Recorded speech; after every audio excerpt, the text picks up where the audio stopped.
olup da gözümün önünde kocaldım.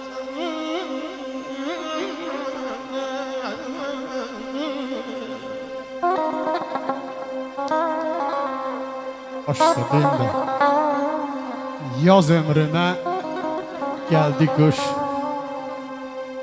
Yaman yağdı bu yağış. Əvvəlki tək dost, tanış başıma yığılaydı, kaş atam sağ olaydı. Dağ gözümdə aranlıq, dünya mənə qaranlıq.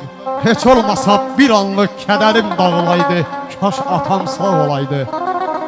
Budağımı əyənlər, ürəyimə dəyənlər, Temur, belə məni istəməyənlər saralıban solaydı, kaş atam sağ olaydı, arxamda dağ olaydı, arxamda dağ olaydı. Siz də sağ olun.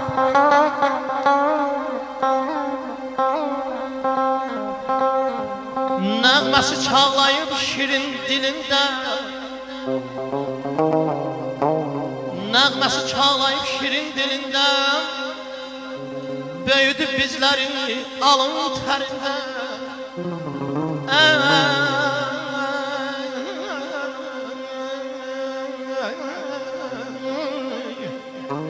Heç insaf yoxmuş dövran əlində,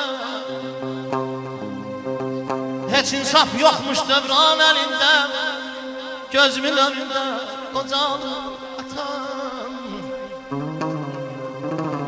Əzrəm var olsun, bu dünya durduqca ayaqdan mən deyirəm, atalar, analar bizə paydar olsun. Ayranım tuzlu olsun, ay zaman ben tuz tökək, tuzlu olsun. Bizim bu güzel beyimiz qoşa qarısı, oğullu qızlı olsun. Mən aşıq bala şirin, kim qatıb bala şirin.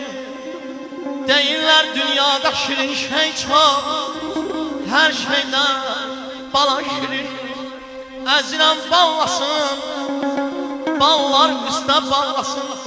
Ata, ana istər öz balasın. İnşallah zamanında bir balası yolar. Alqışlar gəlsin zaman üçün. İnşallah bəyimizin də bir balası yolar. O da istər öz balası.